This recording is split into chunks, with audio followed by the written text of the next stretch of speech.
అందరికీ నమస్కారం అండి. ఇది వచ్చేసి బేతాళ స్వామి దేవాలయము. ఈ దేవాలయం వచ్చేసి మనకి ఇది కేజీఎఫ్ తాలూకు కేశంబళ్ళి పోస్టు కోలార్ జిల్లా కేజీఎఫ్ తాలూకు చెవిలో వచ్చి ఐవర్పల్లి అంటారు. ఇది బేతాళ స్వామి 108 అడుగుల విగ్రహము ప్రతిష్టాపన చేశారు చంద్రశేఖర్ అఘోరి గారు. మనకు దుష్ట శక్తులతో కానీ బ్లాక్ మ్యాజిక్ చేస్తుంటే కానీ మనకు ఖచ్చితంగా ఇక్కడైతే తీయబడుతుంది. మీకు వేరే ఏమన్నా స్కూల్లో మనకేమన్నా సమస్యలు, జమీను సమస్యలు, కోర్టు కచేరీ సమస్యలు, పోలీస్ స్టేషన్ సమస్యలు ఈ విధంగా బీపీఎల్ఎస్ఏ 45 రోజుల్లోనే దానికి పరిష్కారం చూపిస్తారు చంద్రశేఖర్ అఘోరి గారు.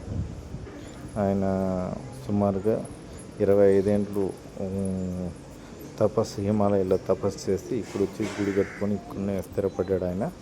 ఆయనది కర్ణాటక కావడంతో ఆయన ఇక్కడి నుంచి చిన్నతనంలోనే వెళ్ళి అక్కడికి వెళ్ళి చూడండి బేతాళ స్వామి 108 అడుగుల విగ్రహం ప్రతిష్టాపన చేశాడు.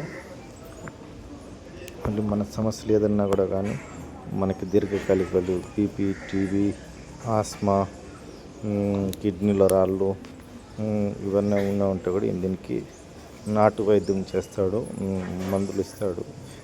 డ్రింక్ ఎక్కువ చేస్తున్న వాళ్ళకి కూడా ఇది తాకుండా నివారించడానికి దానికి మందు కూడా ఇస్తూ ఉంటాడు. ఆయన సొంతంగా తయారు చేస్తాడు. ఎటువంటి ఇంగ్లీష్ మందులు వాడకుండా మన తెలుగు వాడుతూ ఉంటారు. ఇది అష్టకాళి.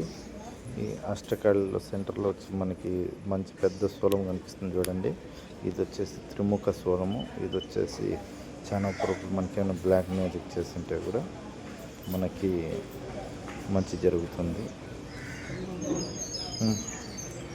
కాబట్టి మీకు ఎవరిని ఆసక్తి కలిగి ఉన్నవాళ్ళు ఐవరల్లి అక్కడికి వెళ్తే నేను ఇక్కడ కింద డిస్ప్లే ఇచ్చాను అఘోరి చంద్రశేఖర్ గారికి. మీకు ఆ నెంబర్కి కాల్ చేసుకోవచ్చు. చూడండి అష్టశక్తి చూడండి ఎంత బాగా కనిపిస్తుంది. త్రిశూలం దాన్ని ముట్టుకున్న వాళ్ళకి ఏ సమస్యలను దూరం అయిపోతుంది.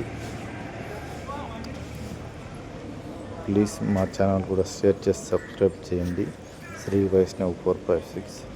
ఇక్కడికి ఖచ్చితంగా సమస్యలు ఉన్నారు ప్రతి ఒక్కరూ ఇక్కడికి వెళ్ళాల్సిన ప్లేసు. ఖచ్చితంగా మీరు వెళ్ళాలి.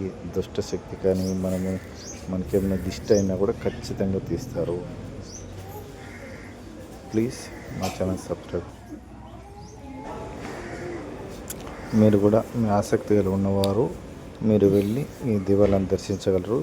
ఇది కోలార్ జిల్లా కేజీఎఫ్ తాలూకు కేశంబల్లి పోస్టుగా ఐవరల్లి విలేజ్ ఐవర్పల్లి అంటాము. మీకు ఇంట్రెస్ట్ ఉన్న వాళ్ళు మాత్రమే వెళ్ళండి. వృధాగా అయితే మీరు కాల్ చేయొద్దండి స్వామీజీకి కానీ ఎవరికి కానీ. ఇది